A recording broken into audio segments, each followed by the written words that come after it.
And if the new conditioning changes the up-to-date conditioning, then the functioning on a biological and psychological level will change accordingly, because anything that happens in each moment, anything on a biological or a psychological level, is a result of how we are at a particular point in time. And how we are at a particular point in time is based on two factors, genes and up-to-date conditioning, which essentially means that the human being, the aspect of the human being on the biological and psychological level, is essentially mechanical, like a biological instrument designed to function one way, the way it does in each moment. So any thoughts that are arising right now that agree or disagree with that is part of the biological functioning that has to happen based on the circumstance we find ourselves in and the particular makeup at that point in time.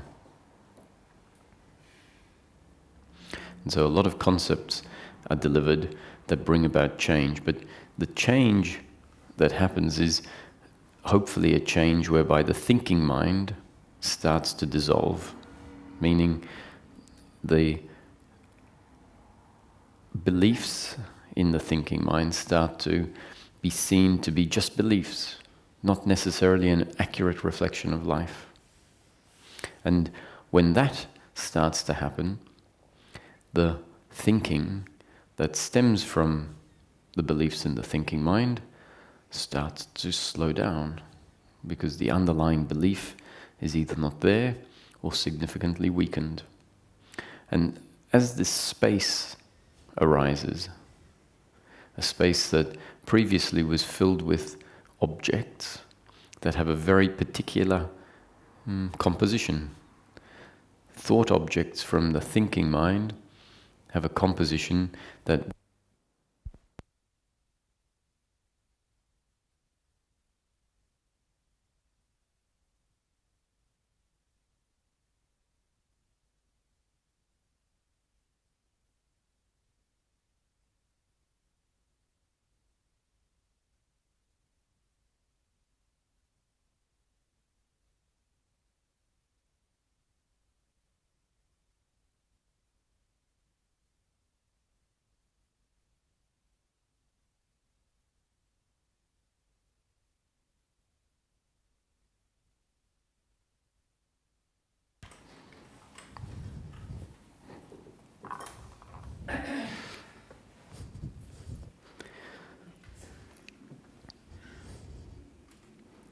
it unscrews.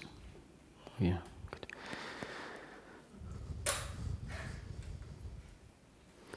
So as the thinking in the thinking mind slows down and stops, there's a lot more space. And that space is a stillness.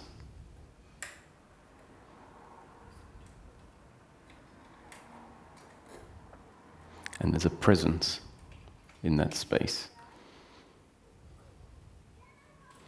And there can be awareness of the quality of that space start to come into view. A recognition of the essence of the human being. And as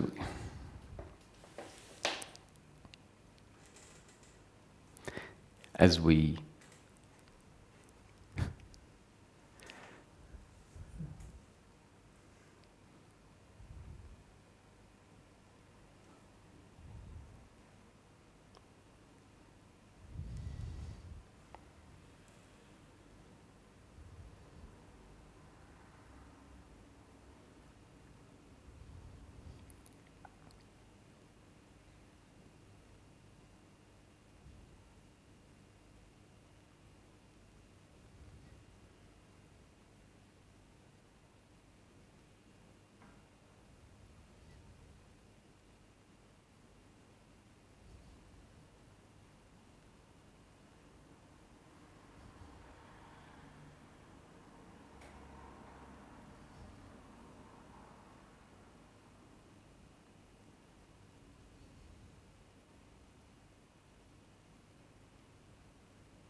as we come in contact with this being that maybe was covered up for our whole life, that being starts to inform us about life in a way we didn't know before, starts to inform us about who we are in a way that we didn't know before. And so teaching is not only about concepts and thinking, the teaching is about coming in contact with who we really are. And that's never going to happen in our head. And what I mean by in our head means we're not going to understand who we are by conceptualizing who we are.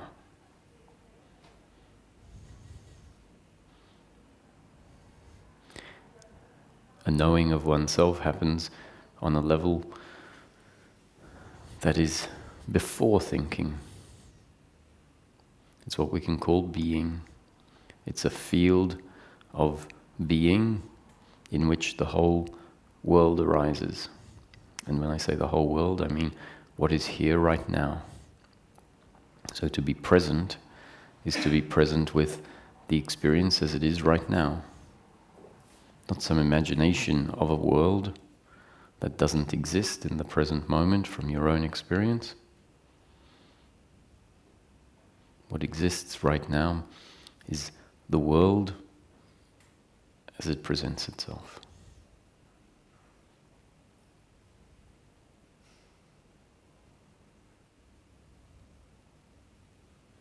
And so to come to know ourselves, to know presence, to rest in this being, is a significant part of the process.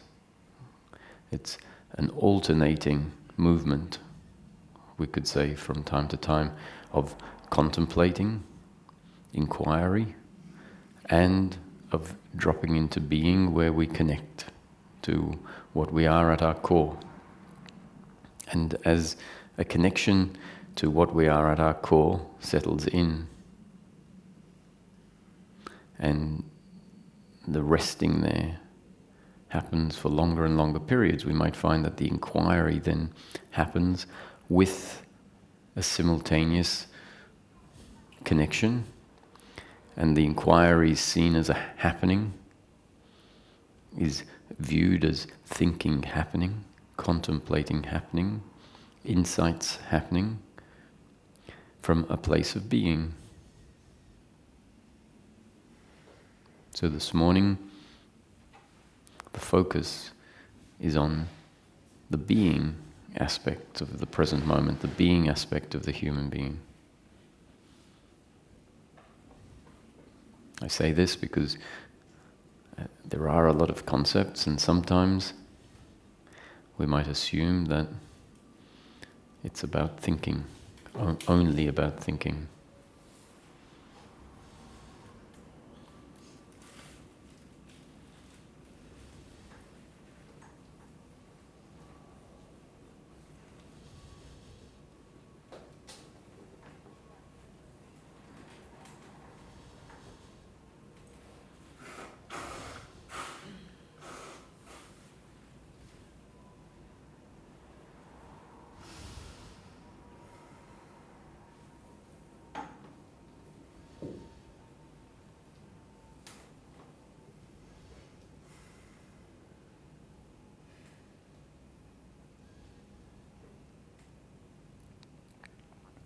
So as I was saying earlier, sometimes we find an uncomfortableness arising in satsang, and it's hard to sit with it. So we distract ourselves by moving and getting up to get a drink, go to the toilet. And sometimes it's worth just staying still, being present with this movement instead of just allowing the habitual tendency of the body, which is to move away from that. And see what is at the root of this uncomfortableness.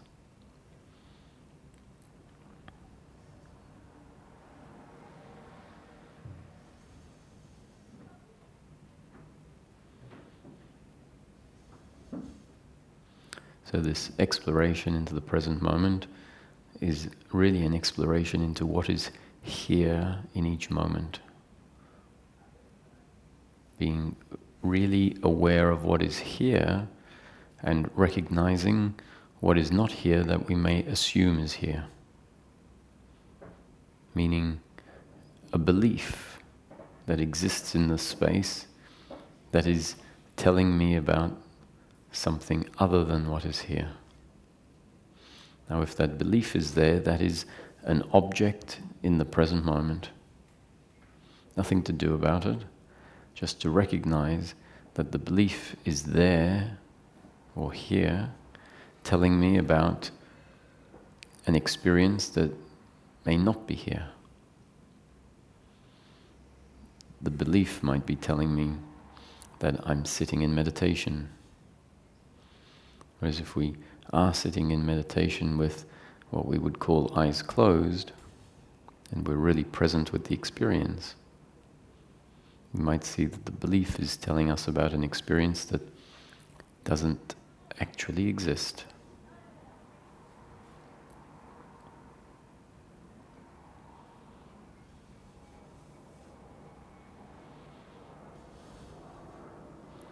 So if you like, you can close your eyes.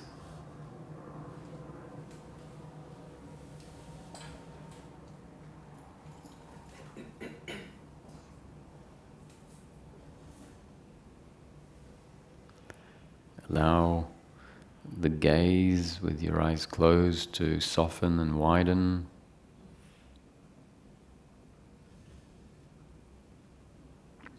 Allow the center of consciousness to drop down into what you might assume is your chest area, as though it's being dragged down by consciousness, dragged down by gravity.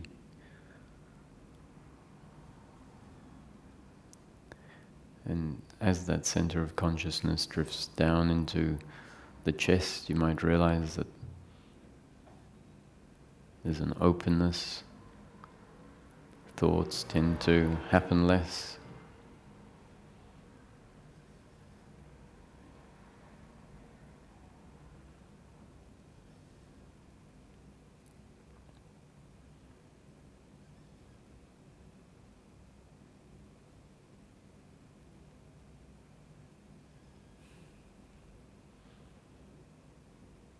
And if attention comes to what you might call the back of your eyelids,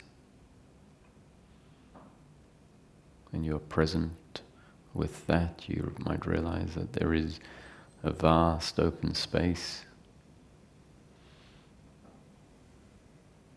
with very few objects in it. A vast open space with no edges and no boundaries.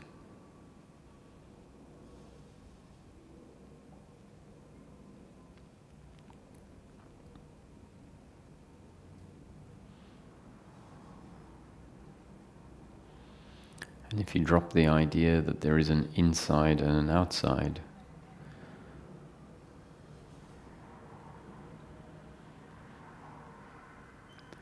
drop the idea that sounds which are arising inside this space are coming from an outside world.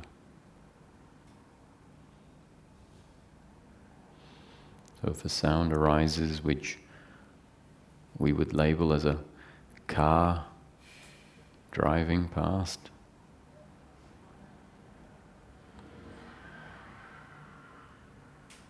and we drop the idea that there actually is some experience other than what is present right now, drop the belief that there is a road and a car,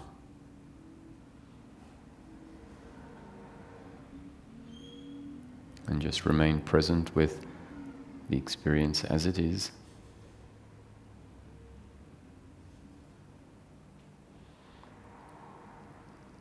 You might notice that there are sounds arising. Sounds always arise within the field of awareness, within this formless, spaceless space.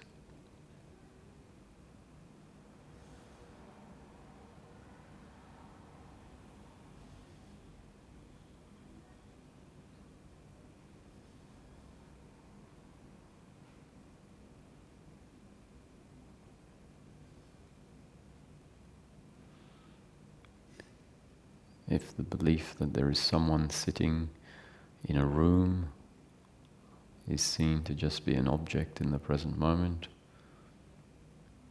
not something that can be verified based on a presence with the experience,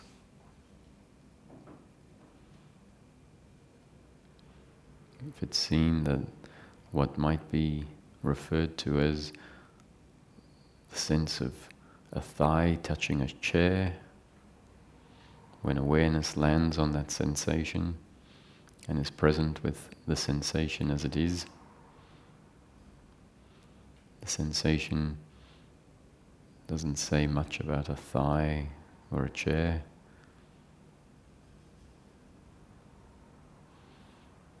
When thoughts about an imagined thigh and chair are dropped, there is just a vague sensation.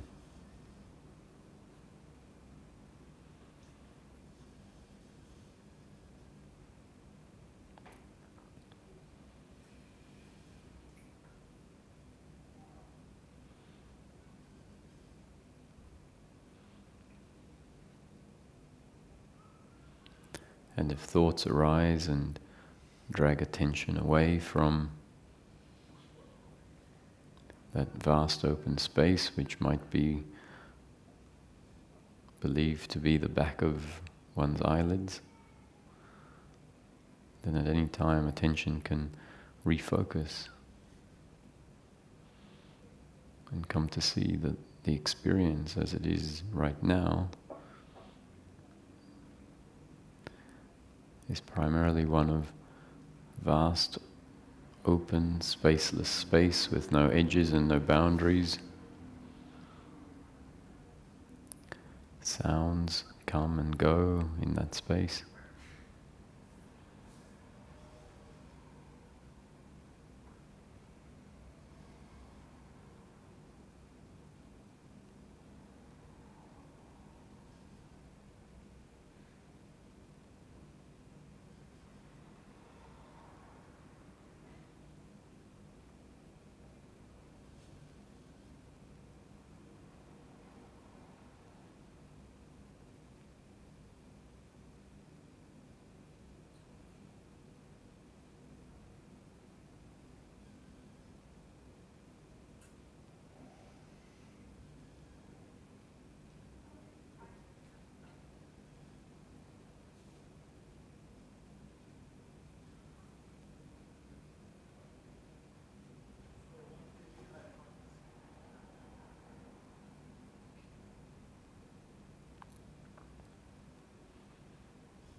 Any ideas or beliefs of an inside and an outside are not verifiable. Objects arising in the present moment might imply certain things. That's how the illusion of life works, is when objects are taken to be a reflection of truth.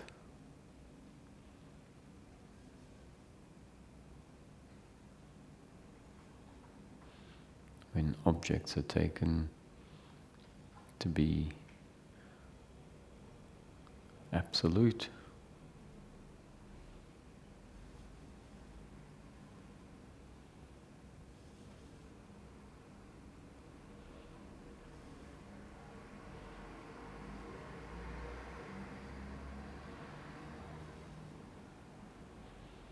and if beliefs about what the world really is persist, if beliefs that the world is an objective reality based on absolute frameworks such as time and space If the belief persists that there is an inside and an outside, that there is a here and a there, that life is as real as it seems, then presence in the present moment experience is unable to happen, because a series of beliefs about life being something that happens here and also there, that life happens now, and that life happened in the past, and life will happen in the future. If those beliefs remain in the present moment, they essentially cover up a recognition of the essence of this moment.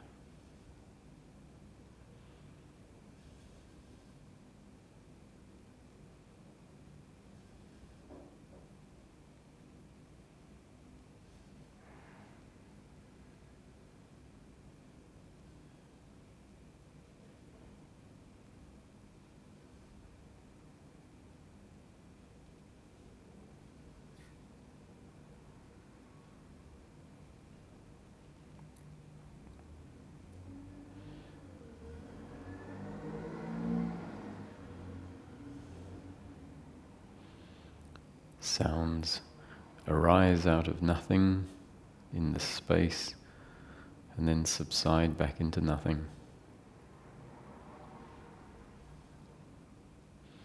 If the belief that the body is the subject that is recognizing the experience, if that belief remains, then the present moment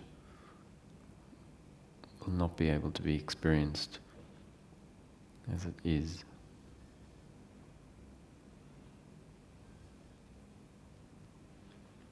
Sounds arise in the space and are recognized by the space itself.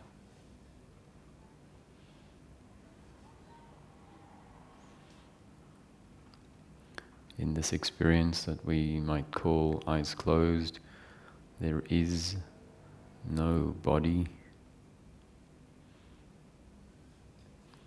There are no ears.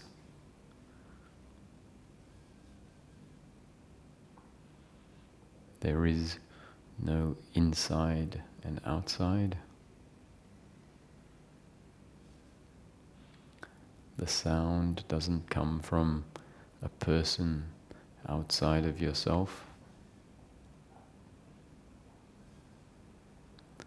The sound arises as an object in that space, subsides back into the space. And when it arises, it's recognized by the space.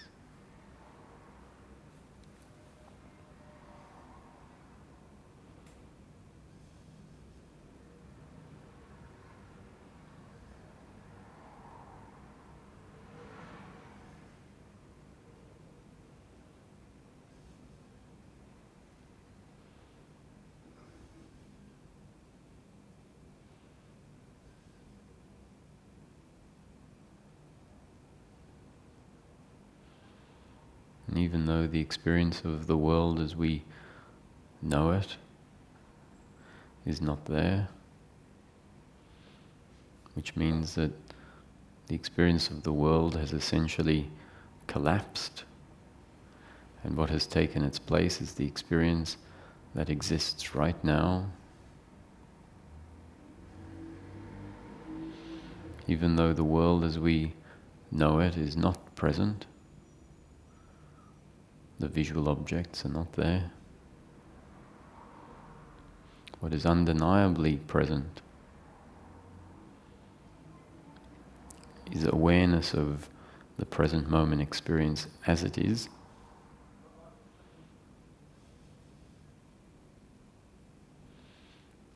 And as well as this awareness of the present moment experience as it is, there is the undeniable sense of existence.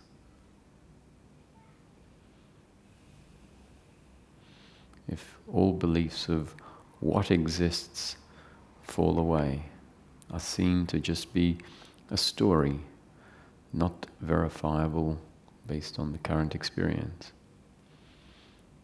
then the sense of existence exists, is there. But what exists is not defined by that sense of existence.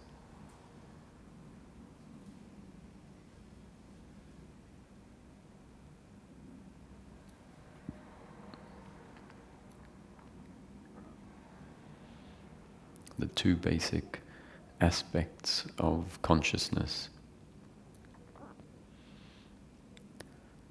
is the sense of existence and awareness of the present moment exactly as it is.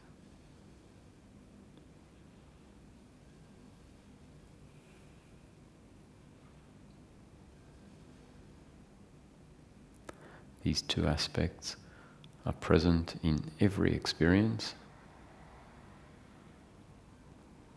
but because of their nature as something formless and subtle, ephemeral, intangible, compared to a lot of the other more gross objects,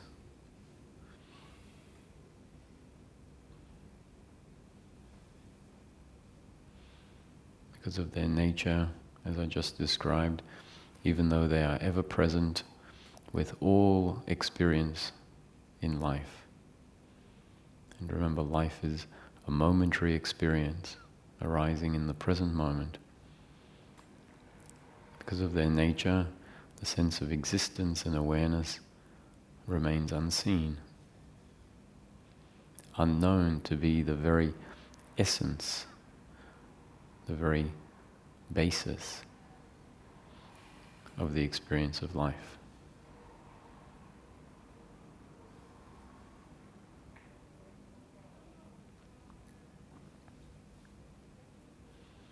And what takes center stage is the content of the experience, including, in large part, a set of beliefs about what life is, beliefs that life is an objective reality, beliefs that have been put in place because the experience suggests that that is what life is.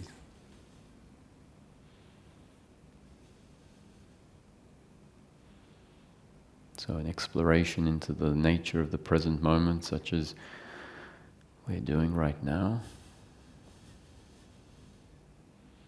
provides you with a radical contrasting experience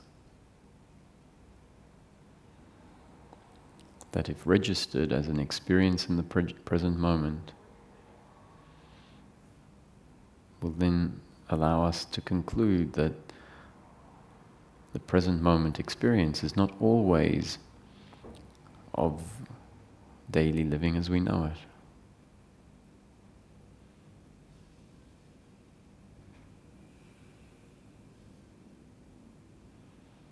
That the world spontaneously collapses.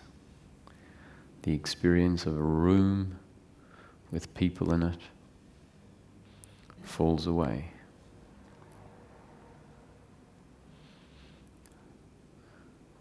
So if we are present with the experience, we can say, it actually doesn't exist in our experience.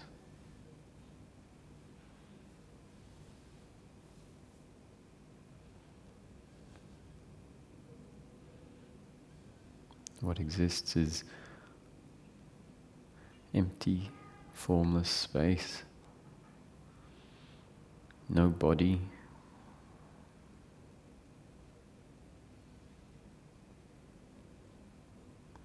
and what is undeniably there is the awareness that recognizes this formless empty space and is not necessarily separate from the formless empty space, not separate from any objects that arise in that space, and the undeniable sense of existence So if the question, "Are you dead?" is put forward, it arises in the space. There doesn't need to be a conceptualization of the answer. The answer exists in the experience as the very basis of the present moment. The sense of existence. What exists is not defined, and regardless of whether it's defined or not, the answer to the question, "Are you dead?" is very clearly known by the sense of existence being present. The answer is, "No, I am not dead. I am. I exist." Or existence is.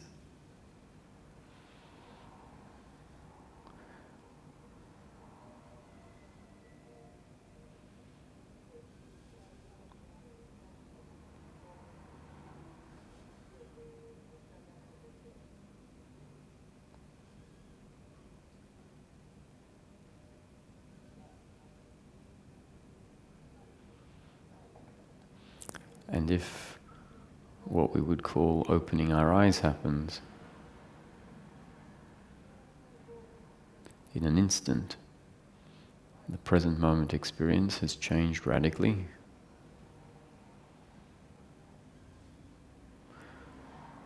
The experience is now an experience of what we would call normal daily living, the presence of people, the presence of space. Space comes into existence because various objects in the experience create the impression of an objective reality based on the framework and foundation of time and space.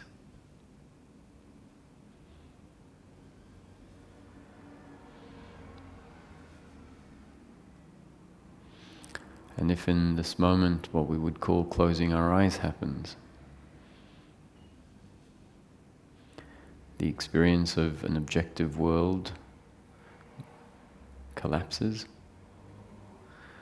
The world, which is always only an experience in the present moment, has collapsed, no longer exists, and what has taken its place is a radically different experience. An experience that, if certain beliefs about life being an objective reality persist, won't be seen for what it can be seen as. What will then exist is an experience that includes a residual self-image of a world that is believed to be real, of a person that is believed to be as real as the objective world.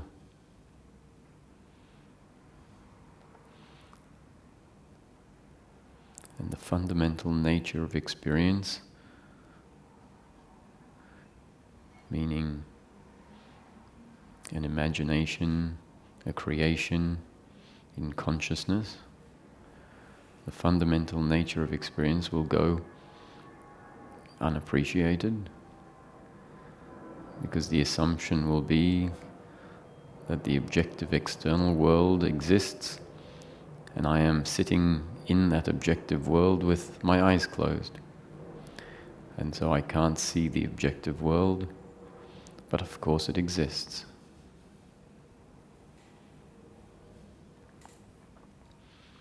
And to become present with the experience as it exactly is, bringing awareness to what we call the back of the eyelids. We might become aware of the fact that the experience is one of vast open space, with no edges, no boundaries. The body is not present. The body is largely a set of sense experiences, starting with the visual experience of the body, and the touch experience of the body that creates the impression that the body is absolutely, objectively real.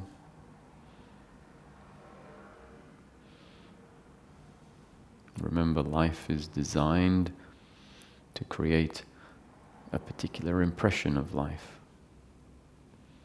Life is an illusion. Life is a dream in consciousness, designed to create the impression that there is an objective world that is always there.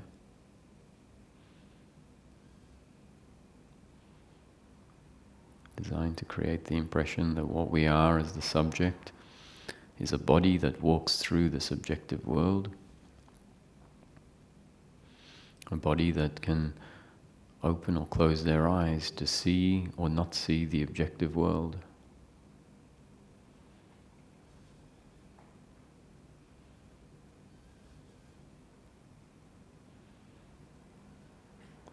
In this moment, if we're present with what is, in our experience, where is this world? Where is this body?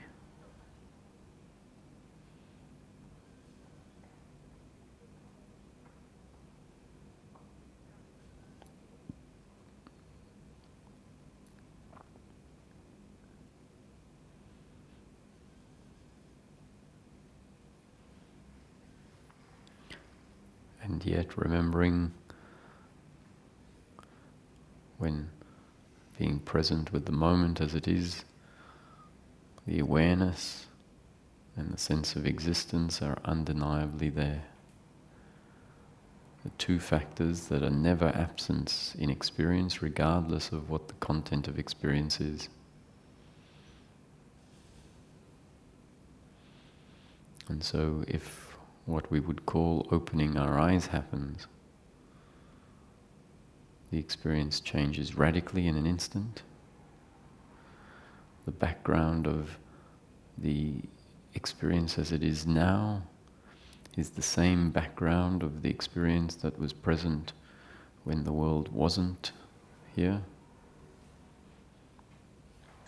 The awareness that may be more easily recognized in what we call eyes closed is still the awareness aware of this present experience. The impersonal sense of existence is what runs through the experience of a world, the experience of a body living life in this world. So the sense, I am Roger, comes from the impersonal sense of I am, which is the very essence of consciousness.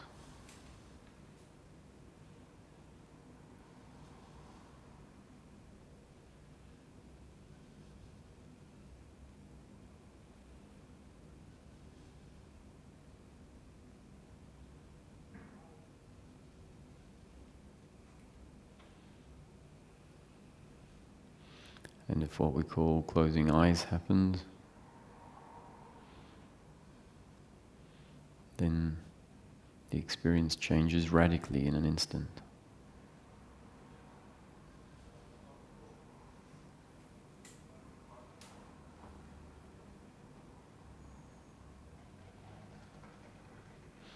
Life is an ever-changing experience. And because awareness hasn't landed on the experience when daily living is not present, then all that is registered is the external world. And because the external world is perceived as being there all the time, because these gaps where the external world actually vanishes are not registered as significant, then the ingrained belief that gets inserted into life is that the world is an objective reality and that what I am is a subject that essentially is physical. So if a changing experience, a relative world is taken to be absolute, objective, real, then that world is mistaken for something it isn't.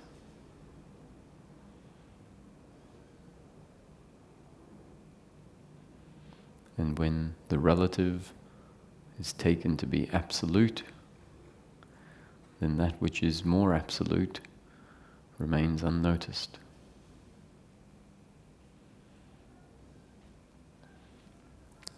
Once the content of experience is recognized as ever-changing content, not something absolute, then it is relegated to its rightful position, and that which is unchanging, ever-present, what we could call at some stage in this exploration, we could call it the substratum or the background, that which doesn't change regardless of the content that comes and goes, then that can be recognized.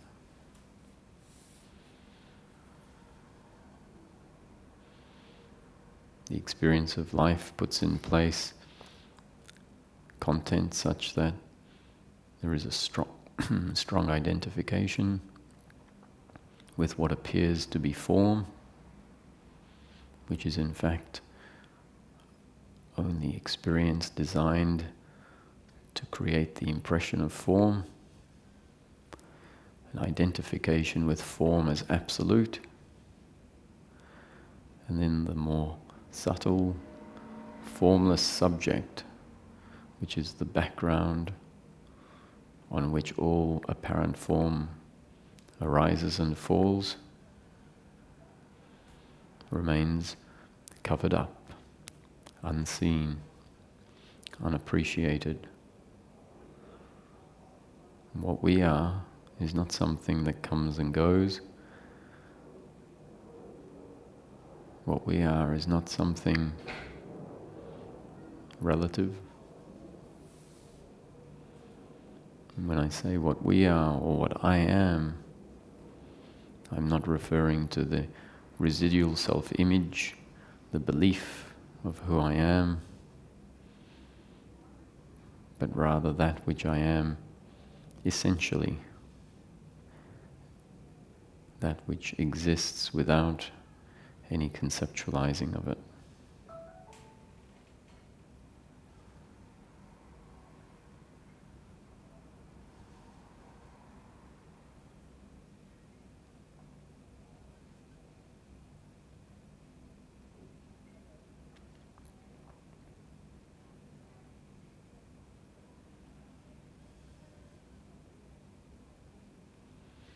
And to the extent that life is lived as an experience that is not recognized as an experience, then the essence of who we are goes unnoticed for a whole lifetime, possibly, which means life is lived without a connection to what we truly are. A veil of separation exists, and as a result, there is a sense of uncomfortableness with life.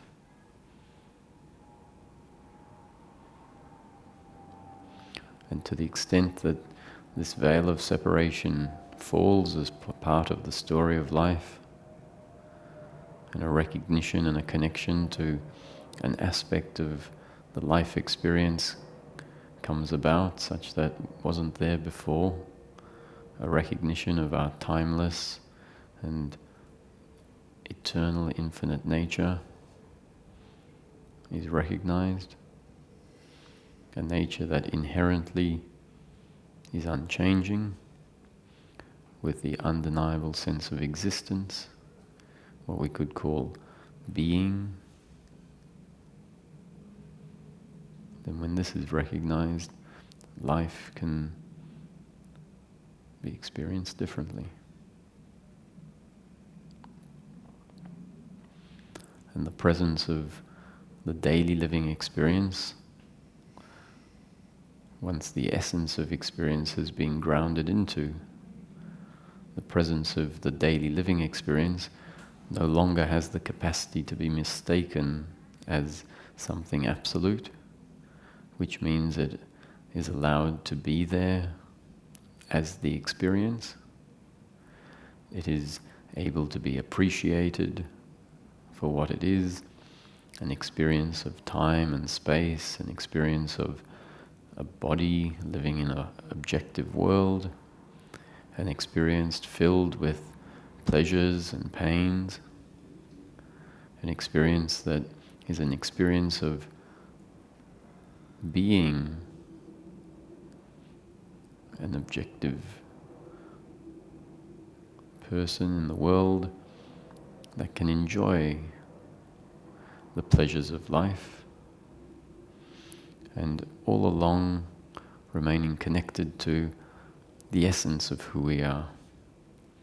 And when this connection, this recognition, is ever present, simultaneous to the experience of life, then it's known that the flow of life, the ever-changing experience, which includes a duality in it as part of the experience, includes pleasure and pain, then that flow of life is known not to be an attack on what I am at my core, known not to add or subtract from what I am at my core, which is ever present, has been there from the beginning of the experience, is there during the experience and after the experience changes.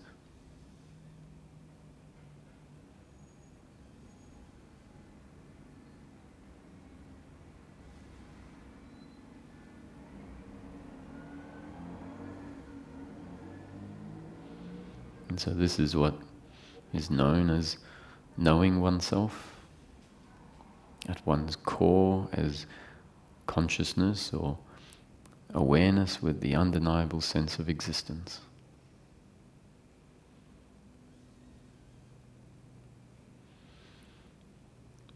And so within meditation, it can become apparent that all of life arises inside this formless field of awareness. A momentary experience designed to create an impression of time and space. And so we can come to know ourselves as that awareness or consciousness in which the whole universe arises. And simultaneously, when the experience is an experience of a world of time and space, an experience of a body, we can enjoy the experience of being human, understanding that that very same consciousness, which can be seen to be the background in which the whole universe arises, the whole world arises. And when I say the universe or the world, I mean the present moment as it's experienced. When that present moment experience is one of daily living, then it can be seen that it is that same consciousness functioning through the body, experiencing the world. And so both positions become acceptable explanations. The world arising inside what I am as consciousness, and the explanation that says what I am is the impersonal consciousness of Source that has identified or linked to a particular body and is functioning through that body, experiencing life as we know it, daily living.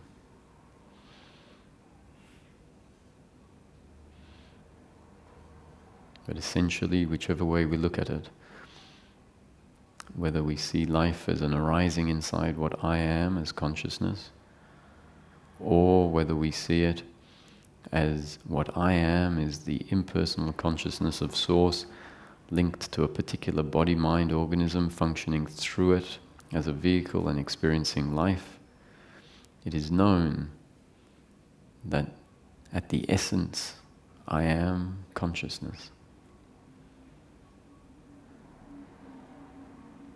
In essence, I am consciousness. All there is consciousness.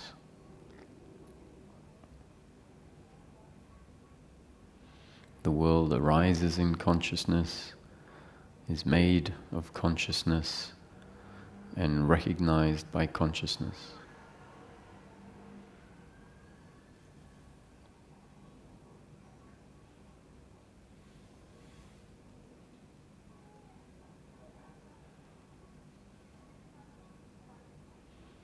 The world is not separate from consciousness.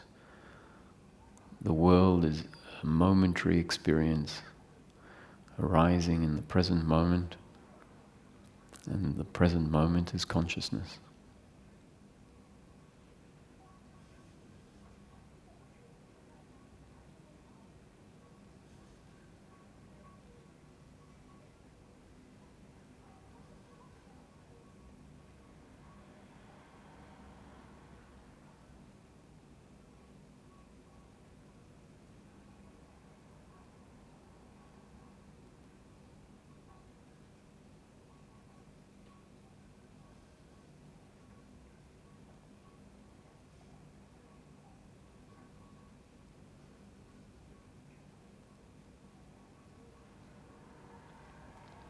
Awakening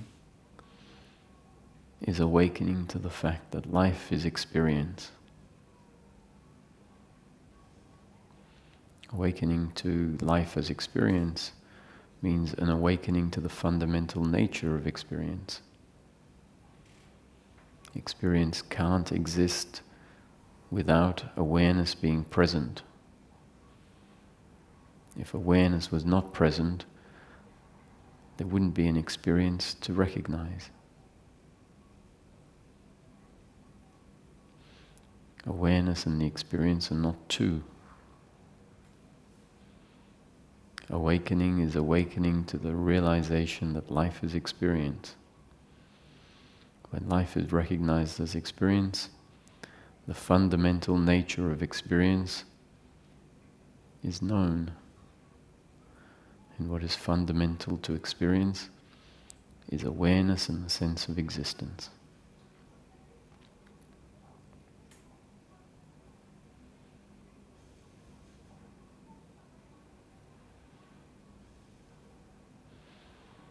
And once life is known to be experience, non-dual in essence, which means actually experience can never be dual fundamentally.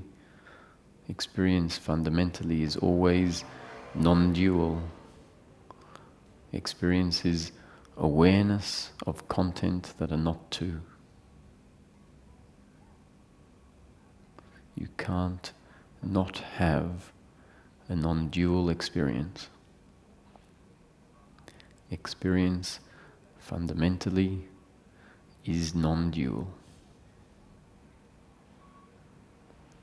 However, the content of the experience can be such that the experience is designed to be experienced as a duality. The awakening to the fundamental nature of life as experience, and therefore the realization that the fundamental nature of life is non-dual, doesn't magically change the content which is designed to be content of duality, doesn't change the content into content of non-duality. Here lies the paradox of life, whereby life can be understood to be fundamentally non-dual, and in content an experience of duality that is meant to remain after awakening. After awakening stabilizes and transforms into liberation. The experience of life as a duality will continue exactly as it's designed to continue, with the simultaneous understanding that life is an experience designed to be experienced as duality, with good and bad, hot and cold, kindness and cruelty, here and there, time and space, enjoyed as an experience of duality, while fundamentally knowing, not intellectually but actually, at no distance, that below the appearance of duality, the fundamental nature of experience is non-dual. Herein lies the paradox of life. And paradox means that we will say, life is non-dual. Life is dual. It's not one or the other. It's one and the other. To say, I have realized that life is non-dual. And duality, well, yes, it appears that way, but it's not real, is not holding the paradox of life. Holding the paradox is to say, life is completely unreal. Life is completely real.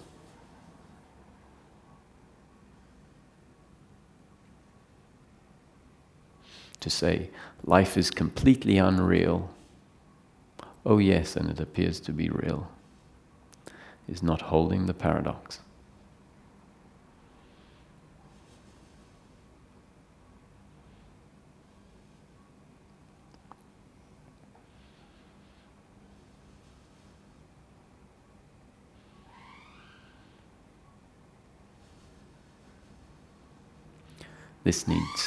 This needs to be seen. The non-dual nature of life needs to be seen. The dual experience of life needs to be seen and seen to be complementaries and not contradictions, complementaries and not opposites. Life is a non-dual experience designed to be an experience of duality. The realization is not the falling away of duality. It's the realization of the fundamental non-dual nature of life and a recognition of the dual content of life. So the Zen saying that before enlightenment, mountains and rivers were real. During the process of enlightenment, mountains and rivers were unreal.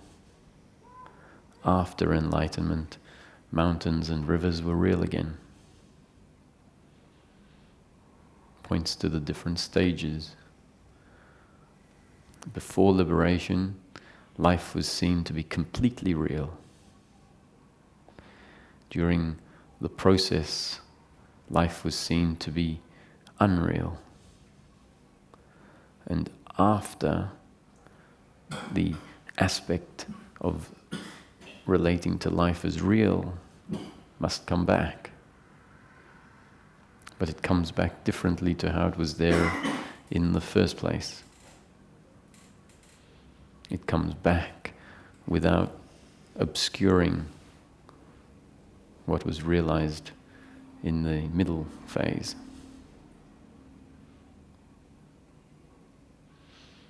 And so then life gets lived as if it is real, Life gets lived from the perspective of the human being, where there is a person in the experience. The person is known to fundamentally be one with the experience and therefore not have a separate, independent existence. But to deny that the experience is one of a person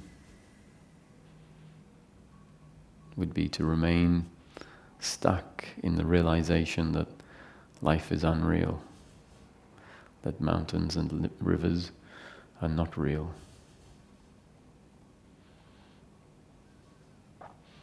The process takes us beyond that to a place where mountains and rivers are real again.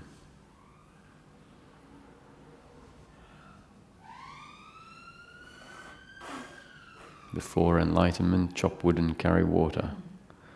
After enlightenment, chop wood and carry water.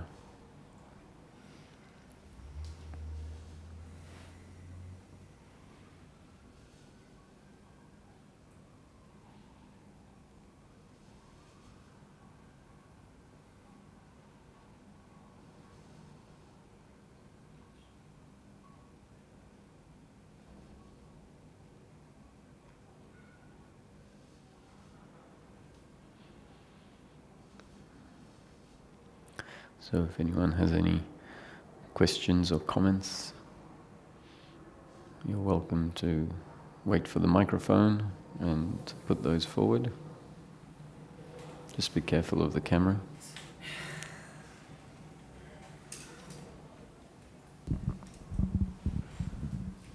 Thank you. You've mentioned the existence and consciousness aspects a number of times, but the anand, or the so-called bliss or happiness aspect, you've been quiet about, at least from what I remember. Can you talk about that a bit?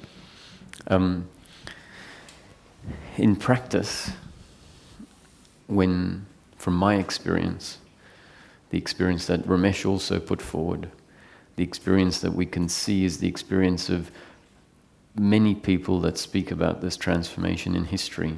When we look closely, is not an experience of joy and bliss. It's actually an experience of continuous unbroken peace of mind, which is in practice just the absence of the uncomfortableness of suffering. Why is it called joy and bliss? It may actually be a marketing ploy of life, because life is a story of cause and effect. So if life is suddenly going to get people who are attached to outcomes to become exposed to teachings that are going to undo beliefs that have been ingrained for many, many years, the story of life is a story that says, well, if I'm going to undo beliefs that have been put in place so deeply that they are believed to be absolute truth, I will need to have a seeker exposed to teachings for extended periods of time. And how will I get a seeker to be exposed to a teaching if I tell them that they're going to get nothing? When in fact the deeply ingrained belief is that I need something.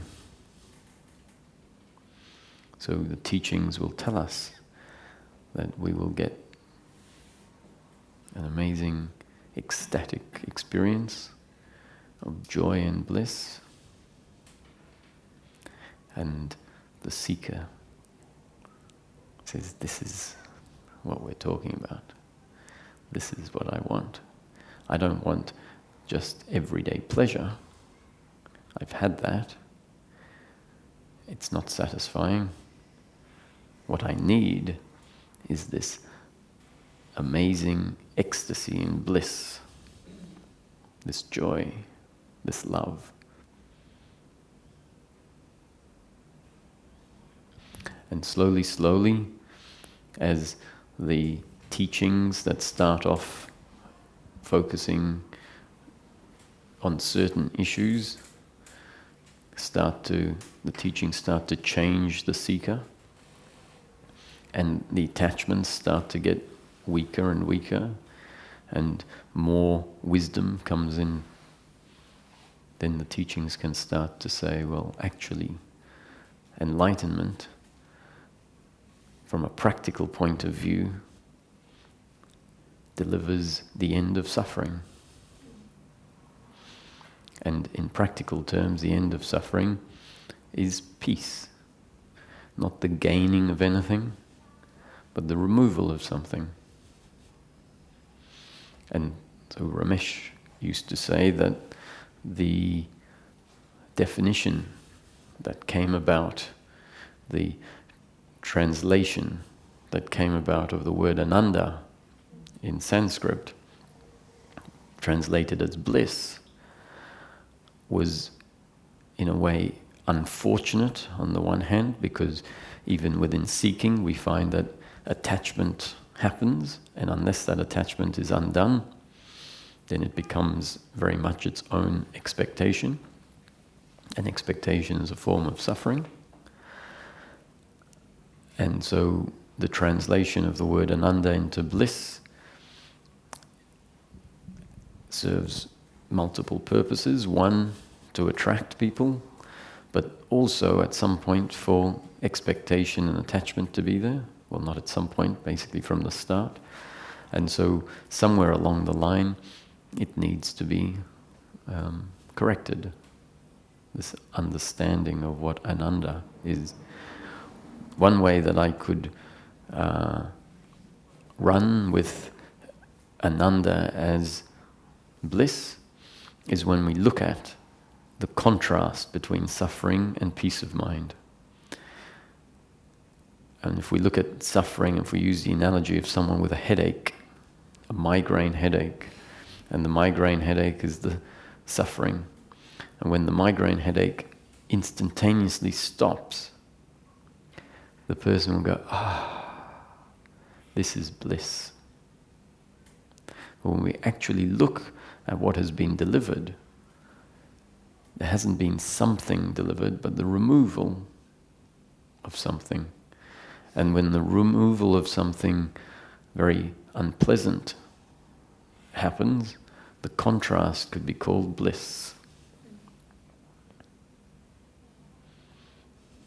And so in some experiences, what happens is that contrast, and if the contrast isn't looked at closely, what gets remembered is the experience which is primarily an experience of contrast rather than just peace.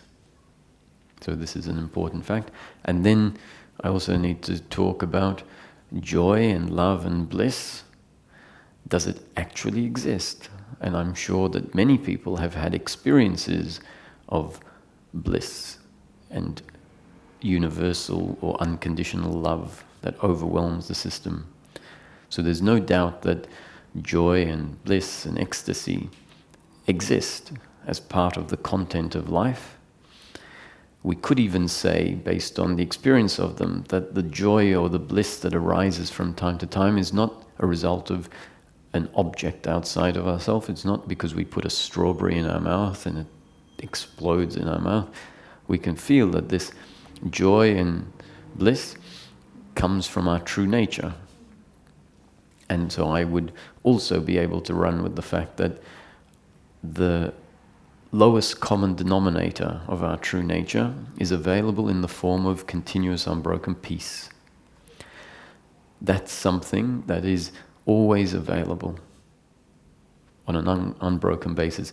And when a connection to self is there, and the peace is continuous and unbroken, as part of our destiny, as part of the flow of life, there will be moments, periods, where the peace can transform into a more complex expression of self, maybe unconditional feeling of unconditional love, feelings of bliss or joy, But for us to expect that to remain continuous and unbroken is an expectation based on an assessment that this feeling comes in.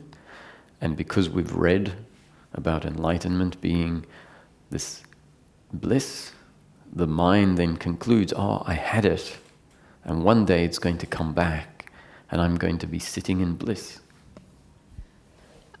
I actually experienced it with a teacher of mine because I'd never felt that impersonal love. Like it was always a transactional love, if you like. So, you know, your parents love you and all of that. But the first time I met him and when I was in his presence, I can't even describe it's not even a feeling. It's like the whole universe is just loving you, but it's so impersonal, but it's so, for me, I mean, it's I can't articulate that. Mm-hmm.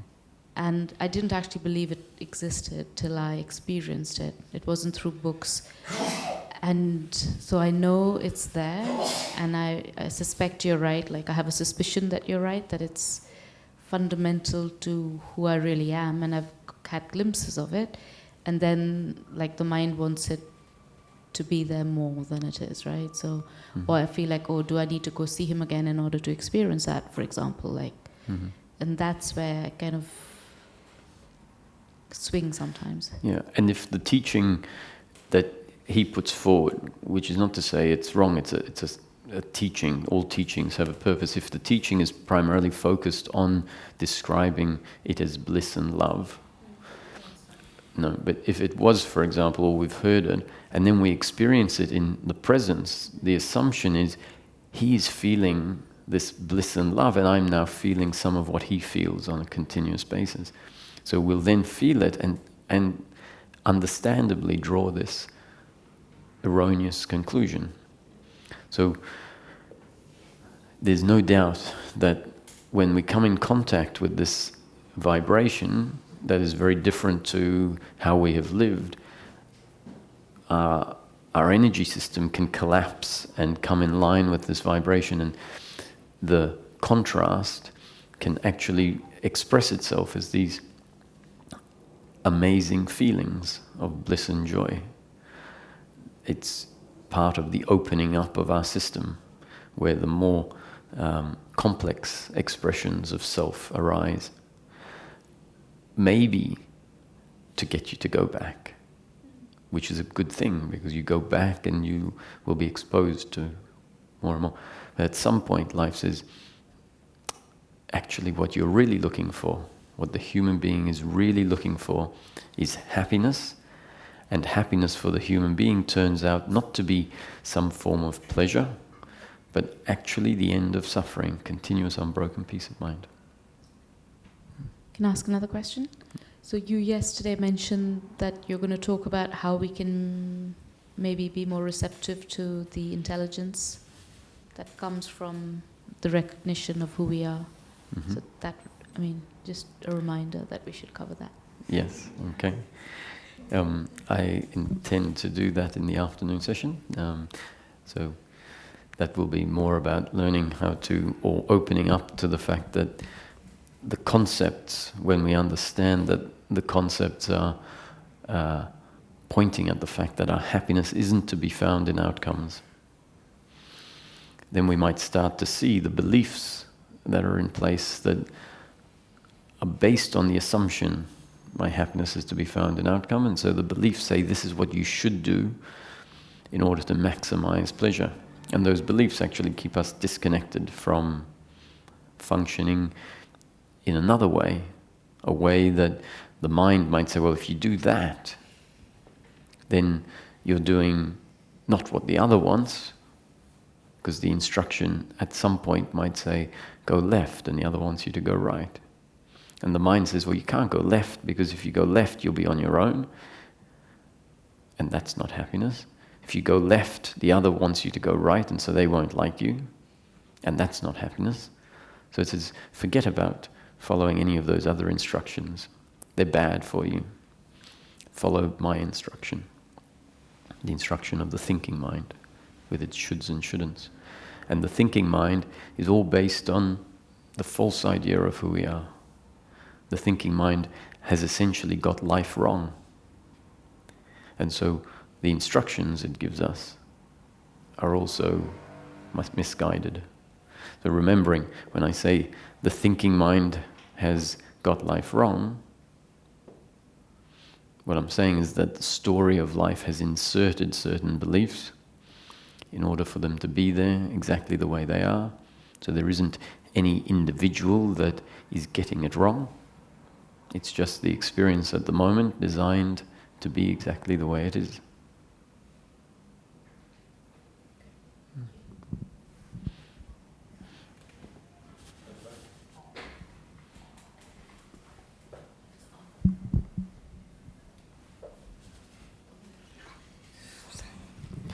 Well, I'm just responding to the previous speaker because I had a similar experience, and it was in a dream.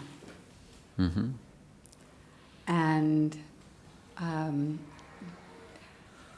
I was so compelled that this was significance in the waking state, that you described what I've been unable to articulate.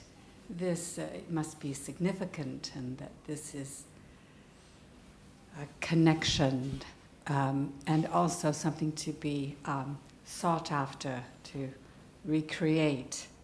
Mm-hmm. It's in the dream, in the waking, in this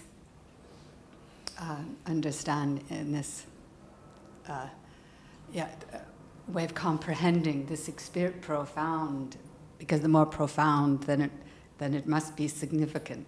This depth of experience. Mm-hmm. But it's just the practicality of happiness in everyday life, peace on a continuous basis, Mm-hmm. no matter what the circumstance. So my question is that coming into contact with these teachings, I have a considerable laughter, and it just is so. It just makes me. It's just very funny. Again, very relaxing. This tremendous relaxation. Could you just speak to that? Because was Yes. Ramesh always laughing all the time? I mean, it is. Well, I guess the laughing comes when certain things are seen, because we get to see the joke of life. But once you've heard a joke 15 times, you might stop laughing. So it's a bit like the contrast. We see things differently, and there's this recalibrating of the body, and then things become normal. Which is not normal, is not unfortunate. Normal is more and more peace. So as we go through the process, there is a lot of stuff that gets churned up. Yes. And there are times when we feel uncomfortableness, because what's getting churned up is all the uncomfortableness. And then just to balance out the process, when something is released, when we get to the end of a particular bit of work, life sometimes gives us a little reward, and we can feel these rather profound experiences. And along the way, until it's happened enough times, we say, this is it. When the profound experience happens, we say, this is it. And then it goes, because it's meant to. It's just a part of it's a pleasure. Just like the uncomfortableness was part of the experience. So this is part of the experience. And then the mind says, oh, it's gone, but now I just need to wait for it to come back continuously. Because we conclude, this is it. Eventually we might realize when the bliss turns into some other nice experience, like bliss turns into love. Then when it's love, we go, oh, this is it. And then when the love stops and we actually have some experience of oneness, maybe. And then we go, oh, this is it.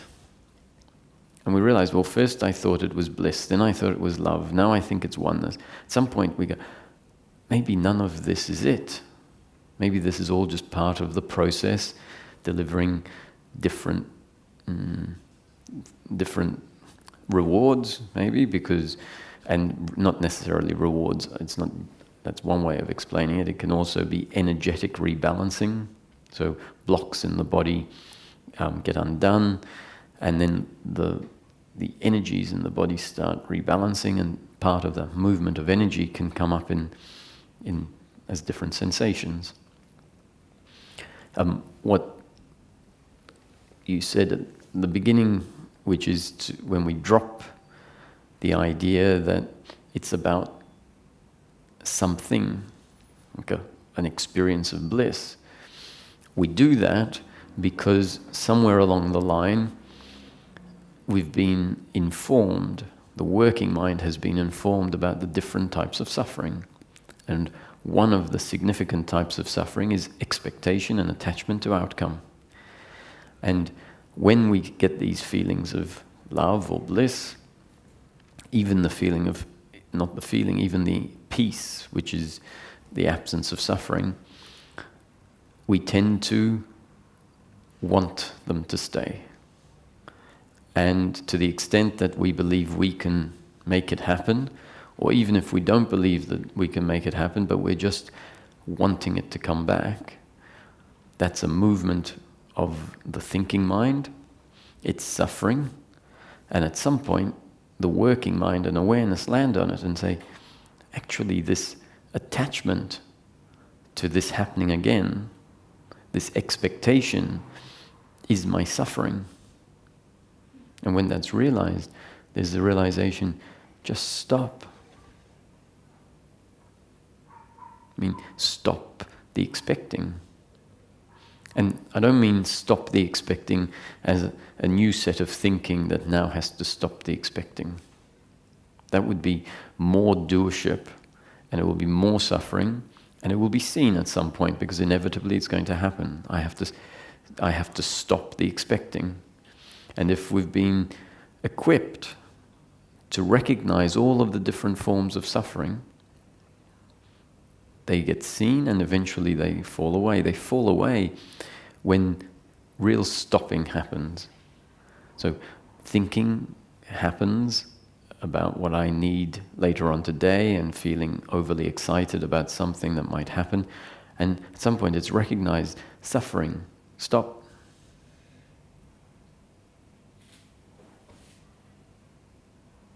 To stop is the easiest of things when the brain understands that stopping means not thinking about stopping, not thinking to try and bring about it. It means freeze, like freeze.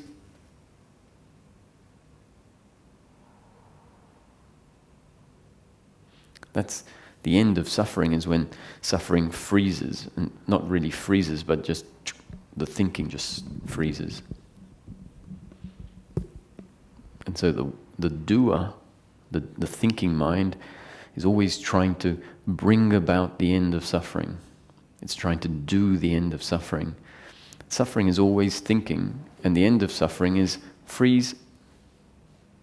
You know, the mechanics of the brain are moving around like a machine.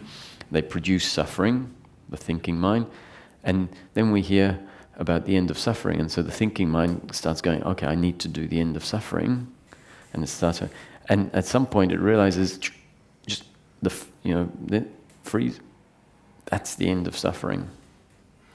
Trying to do, okay, now I need to do the end of suffering. Is the suffering getting even bigger and bigger? Freeze.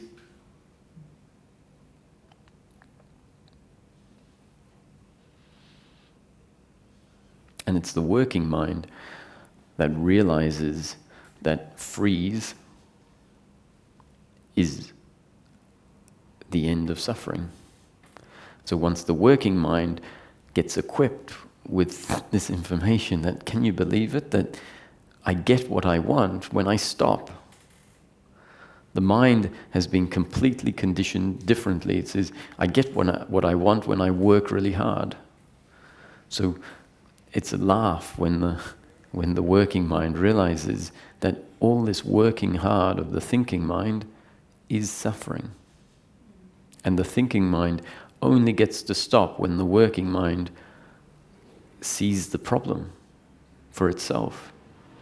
If someone says, you know, you just have to stop thinking, and the brain says, oh, I just have to stop thinking, it hasn't really seen the irony of the problem.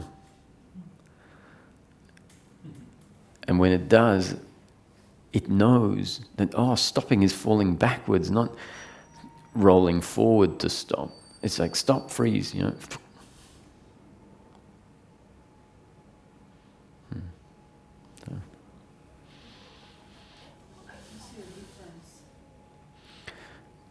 Okay, we'll bring the microphone here for a second.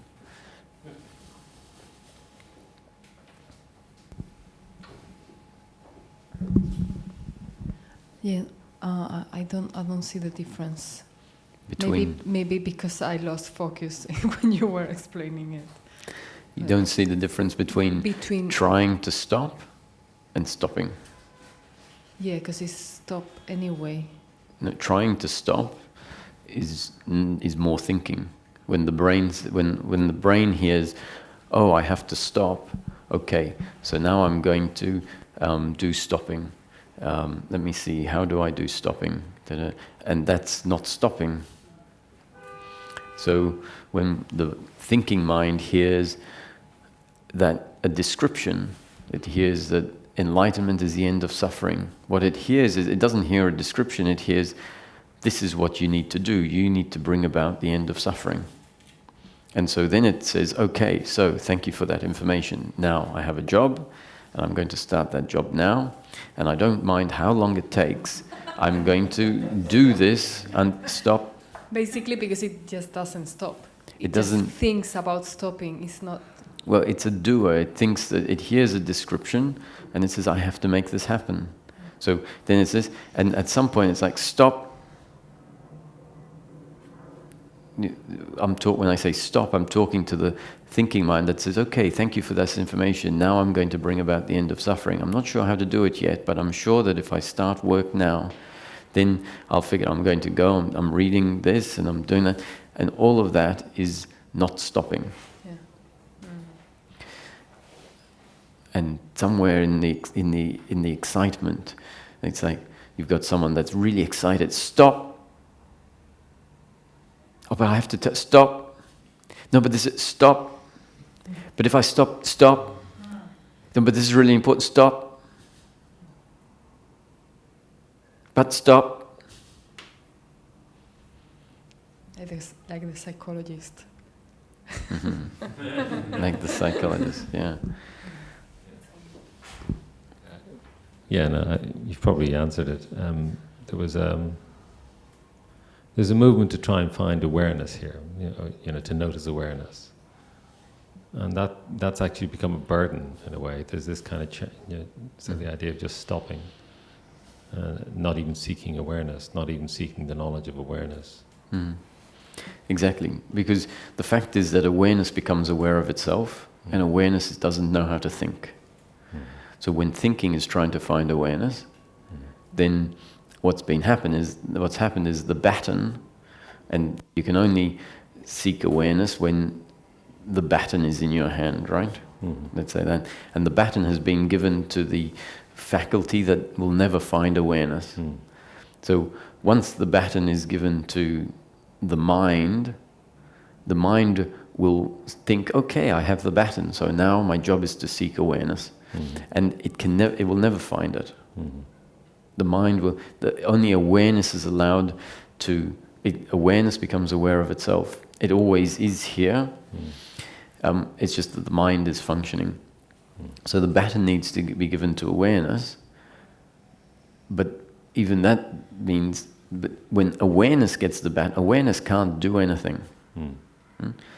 Awareness getting the baton really means the baton being taken off all other faculties. Yes, yeah. And the churning mind, the thinking mind that's trying to get it just stop. Yeah, stop. That occurred just the other day. Actually, I was trying to find it. I'll give up this search for awareness, and boom, something clarity. So life at some point comes in and gives us this great realization. the realization is like, I don't know. I have no clue. I've been doing this for 30 years and I've got nowhere. I've got all these ideas that I've learned along the way, and I think I know so much. And at some point there's this who am I kidding? Like if we go to our own experience, let's say the experience is still of suffering, and someone might be, I can tell you all about everything. Any question you want, and they want to answer every question. And then at some point life brings about this wave of suffering, and you can't run away from it anymore. It's there, and you go, what? I know nothing. What it means is I have no clue how to deal with this. I have no clue how to solve the problem. All of my clues are in the thinking mind. And so this realization, I know nothing, means as soon as the thinking mind kicks up and says, this is what we need to do, the I don't know kicks in and says, you have no idea. So there's a realization that the thinking mind has a strategy that is completely wrong. It's part of the expectation and attachment to outcome. That's where the thinking mind that is trying to do enlightenment, that's in the expectation and attachment to outcome thing. And remember, the pointers that are delivered to the working mind, and the working mind is the bit that actually says, I don't know. The description is your happiness is never to be found in outcomes. As soon as the thinking mind sets out to figure it out, there's an attachment to outcome. Yeah. And so once it becomes clear that suffering, one of the forms of suffering is expectation and attachment to outcome. And then the working mind sees the thinking mind trying to get somewhere, also based on a completely wrong idea of where happiness is to be found. And it starts saying, you don't know. I don't know. And that's like the stop. And the working mind concept can function in the same way to cut off the thinking mind concept. So if we see that the thinking mind is functioning in a way that it says, okay, well, what I really need tomorrow is to go out with all my friends. I need to organize my friends. So we send messages off, and then send messages off to 5 friends, and 2 of them reply and the other 3 don't. And then time goes on and we start to think, at this rate, tomorrow is not going to happen the way I want it to happen.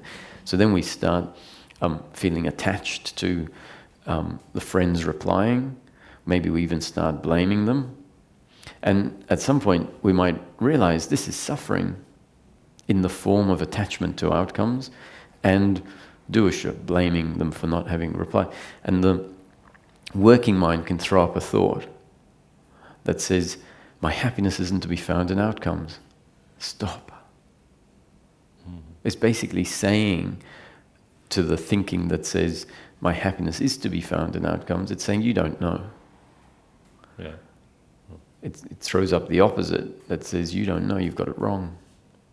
But the working mind, when it throws up this thought, the working mind also knows that if it starts carrying on, then it's transformed into the thinking mind again. So the working mind will see the suffering, the thought will arise, my happiness isn't to be found in outcomes, and then stop. So it throws that thought up, and then that's it. It's not that subtle a sense of outcome, but there's been these experiences aware of awareness or something like that, and so that expectation is then in the system that if I do this, I'll get that. So that whole play starts in. Is it? Yeah, sorry, I wasn't. Yeah, okay. And then just the other day, there was a sense of there's no need to go into some back witnessing state. It's just completely present, and the thinking was, our mind was carrying on, our thinking was carrying on, and there was no rejection of it. There was no resistance. There was no other saying this isn't. It was just clear in some sort of way. Yeah. And then the expectation comes, so that's what this is. But But it's seeking some outcome, as you say, is stop. Yeah. Yeah. And it's so hard for us not to, because the doership is there. And so if we hear witnessing, witnessing, witnessing, as, the most important thing is witnessing, or the most important thing is awareness becoming aware of itself, by default, the thinking mind says, okay, I have to do this. It's the most important thing. So that's why some teachings, which are all methodologies, say, okay, I'm not going to give the mind anything to grab hold of. And so then it will say, well, I'm not going to tell you that there's bliss, I'm not going to tell you that there's awareness, there's none of that. In order for the mind to not grab hold of anything, but then the mind starts to grab hold of not grabbing hold of anything. Which can become another doing. Yeah. I have to not grab hold of anything. There is, and at some point it's like, stop. We see it. There's a great little, for this stopping, it's like if we're told to watch our thinking, for example, or stop your thinking. And so whether it's watch your thinking or stop your thinking, if we're going to stop our thinking, first we need to become aware of the thinking, is what the mind assumes. So a thought arises, that's a nice tree. And we go, oh, that's thinking. Stop that thinking. And then awareness lands on, oh, well, or not awareness, the working mind or another thought says, oh, and that's thinking too. So we actually have a thought that arises, and that's thinking too. And then another thought arising, oh, and that's thinking too. And then another one has to, and that's thinking too, and that's thinking too. So every time, and that's thinking too arises, it's another thought that will have to be seen by another thought, if that's how the brain is working. And so if we see this, a conclusion is made by seeing the fact that it's a dog chasing its tail. And the working mind then at some point goes, stop. Like, stop identifying that, and that's a thought too. Because that's another thought. And so that's a good exercise, actually, because it's not necessarily suffering, but it just shows the fact that if the mind is trying to do a job, it's just more movement. So it's very important also to differentiate the thinking mind and the working mind. The thinking mind causes suffering, and the working mind is purely functional. And at the beginning, I guess, or not necessarily the beginning, it's not at all the beginning, but once at what we could say the beginning of awareness becoming aware of itself, often it's important for all thinking to stop, including the working mind, because we're so, I suppose, unfamiliar. Awareness is so unfamiliar with itself, because awareness has been forced to recognize all the thinking for our whole life. And so it's in a way, it's forced to be looking out at objects, which means it doesn't get to look in. So at first, maybe all thinking in certain moments and meditations needs to stop. And how it stops is usually by the working mind being part of the thinking, but being the bookend to thinking. So the working mind, and then stop. But once awareness has become aware of itself, and not necessarily as a big profound oneness experience, because here already we can start getting into this problem. I'm starting now to talk about awareness becoming aware of itself, and now it's, so it's really important for awareness to become aware of itself. And it's not necessarily as described in these big oneness experiences. Awareness could become aware of itself in a really, really subtle way. And as long as the thinking mind has slowed down through that process, then if the thinking mind slows down completely, there could be the end of suffering, except for a belief, oh, but this awakening hasn't happened to me, so I still have to wait for the awakening, obviously, because that's so important. And then that expectation is the remaining suffering.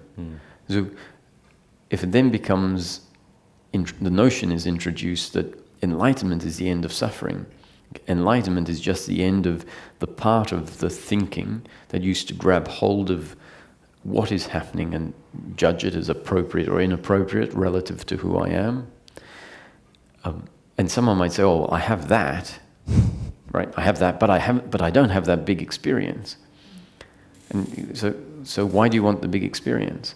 Well, because that's this enlightenment thing, isn't it? That's what I'm really looking for, isn't it? I'm looking for this, this oneness. Well, actually, are you sure you're looking for the oneness? I think what we're really looking for is the end of suffering. So if it comes about without oneness, who cares that there's no oneness experience? Besides which, the awakening is an experience that comes and goes. It's a realization of self becoming aware of itself, and then it fades away into a much more subtle state.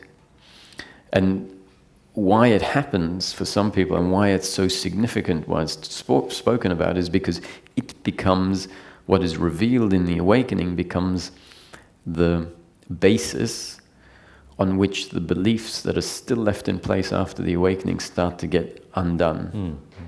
So the awakening reveals certain aspects of life that we didn't recognize before. And so then it starts to, the system and life has now new basis on which for the old beliefs to fall away. Life can bring about the dissolving of those beliefs on different rationales. It doesn't need to provide this big awakening experience in order for the false beliefs to be undone. It can undo them in other ways. And if it does undo them in other ways, and someone's saying, but I haven't had this big awakening experience, it's like, be clear on what we're really looking for. Yeah, something happened where I just said, just trust that there's this knowledge of awareness. Just trust that it's there. You don't have to keep on looking for that, because this was becoming a bit of, and there was a deep relaxation in that moment of just, okay, there's some kind of understanding is here, and I don't have to keep on trying to make sure that I understand it in some way. Mm-hmm. And there was a real relaxation, and kind of just not going into the back of myself in some way, but just being much more here. Mm-hmm. Yeah. So the image came as you were guiding us in that meditation of Ramana suggesting that you use this thorn to remove the thorn from the foot, and then you also put that thorn in the fire as well. I may be deluded in thinking that, but there's a sense of maybe it's time to just stop this thing of looking for awareness. Stop. We also think that this awareness, because it's not aware of itself, we assume that it's not here, because otherwise I'd be aware of it. Where the strange thing is, it is so here all the time, right? And that can be even more frustrating when we hear it's so here all the time, and I'm still not aware of it. But it's why it's not aware of itself is because it's here in a way that probably everyone actually knows, but surely that's not the awareness they're talking about. The awareness that is aware of this present moment.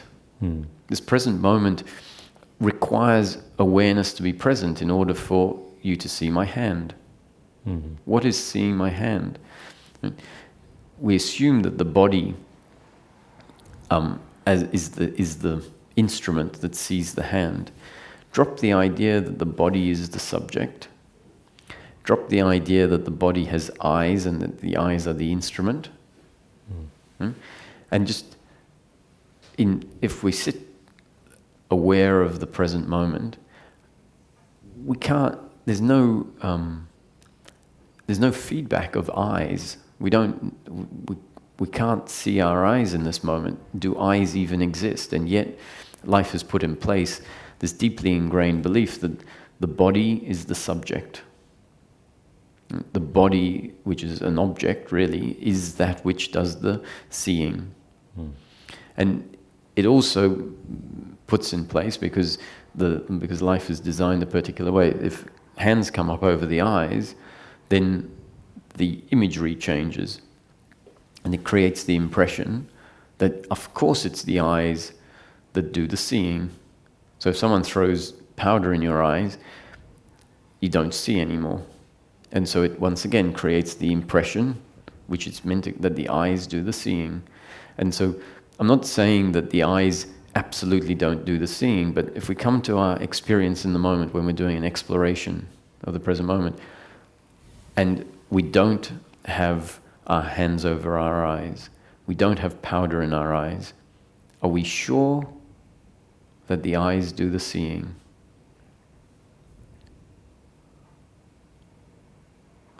Or could it be that there is a field of awareness, and that awareness has a particular nature? It happens to be called awareness for a reason, that its nature is to be aware of objects. The eyes don't do the seeing. The body isn't the object. Everything arises in awareness. Awareness is not an object. Objects are that are recognized by the awareness in which they arise.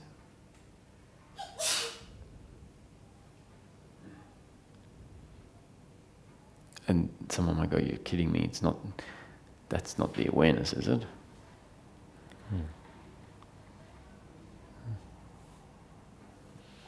Thank you. It's like saying, can Just one second.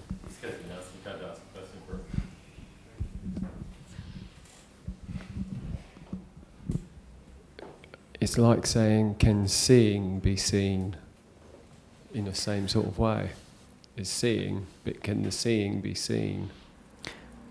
Yeah, and so if we talk about something that the eyes are doing, then in a sense, then seeing can't be seen. But when we drop the ideas, the eyes are doing the seeing, and maybe open up to the fact that awareness does the awaring, and awaring includes what we used to call visual, but maybe awaring has never been actually visual, has never been a sense. It just is that it appears as if it's a sense. So if we drop the idea that the eyes are doing the seeing and there is just awareness, because of the nature of awareness, awareness can become aware of the awaring, only because awareness happens to be what it is, awareness. So awareness is the only thing that can be aware of itself. So awaring can become aware of awaring. And there's really, in just being present with so once again we can do being present. We can think, I need to be present. Being present is stopping again. There's nothing to do. Awareness is ever present. It's always aware of the experience. And so when the thinking stops, awareness doesn't require thinking for awareness of the present moment to be there. If thinking is there, then awareness will be forced to be identified and be aware of the thinking, not of itself.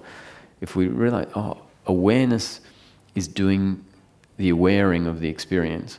The body is not the subject. The eyes are not what sees.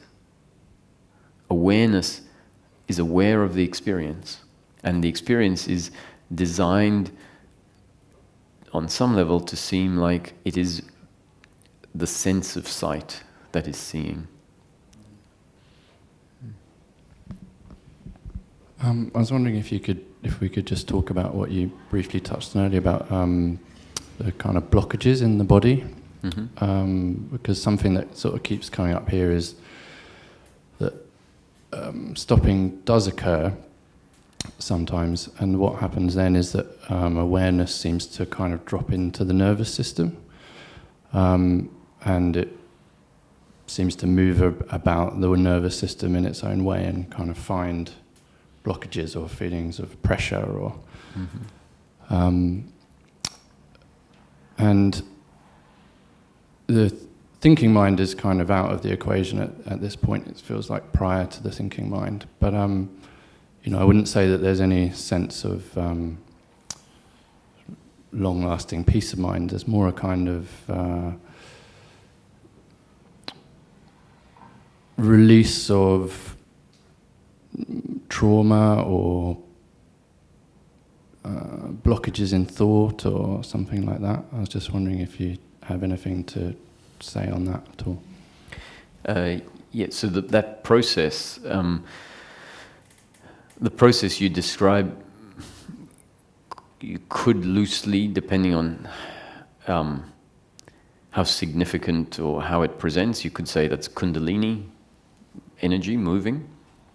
If we don't want to get so specific and call it Kundalini energy, what we can say is that the beliefs of personal doership, the beliefs of seeing life a certain way, the way that the experience is essentially ingrained in us, my happiness to be found in outcomes, in love.